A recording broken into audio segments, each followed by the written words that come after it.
네, 해외 주요 외신들도 윤석열 대통령의 체포 소식을 일제히 긴급 뉴스로 타전했습니다. 한국에서 현직 대통령이 체포되는 건 사상 처음이라며 한국의 실시간 보도 화면을 생중계하며 시시각각 상황을 전했습니다. 국제부 연결합니다. 윤현숙 기자, 외신들의 반응 전해주시죠. CNN과 BBC 등 해외 주요 외신들도 오늘 오전 10시 반 윤석열 대통령이 한국 현직 대통령 사상 처음으로 체포됐다고 일제히 속보로 타전했습니다. 먼저 CNN은 공수처와 경찰의 체포영장 재집행과 윤 대통령 체포까지 YTN 생중계 화면을 실시간 보도하면서 관저 앞 서울특파원을 연결해 자세히 전했습니다. 윤 대통령이 체포 직후 공수처로 이동했다며 불법 수사지만 유혈 사태를 막기 위해 출석한다는 미리 녹화된 윤 대통령의 메시지도 함께 전했습니다. 그러면서 궁지에 몰린 윤 대통령이 경호팀에 둘러싸인 요새화된 관저에 숨어 몇 주째 체포를 피해왔다고 꼬집었습니다. 영국의 BBC도 홈페이지 중앙에 한국 대통령 체포라는 제목의 라이브 창을 통해 윤 대통령이 대한민국 역사상 처음으로 체포된 현직 대통령이 됐다고 의미를 설명했습니다.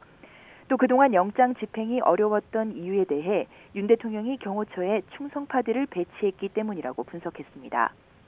AFP 등 외신들은 체포영장을 집행하려는 수사관들이 여당 의원 등 윤 대통령 지지자들과 대치하면서 한때 물리적인 충돌이 빚어지기도 했다고 전했습니다. 일본 NHK와 중국 신화통신 등도 새벽부터 윤석열 대통령 체포영장 재집행에서 체포까지 과정을 주요 뉴스로 전했습니다. 영국의 가디언은 윤 대통령이 한국 역사상 최초로 체포된 현직 대통령이 됐다고 보도했습니다. 또 윤 대통령이 국회에 군인들을 동원해 짧은 비상계엄을 시도하면서 한국의 민주주의를 위기에 빠뜨렸기 때문이라고 이번 체포 배경을 전했습니다.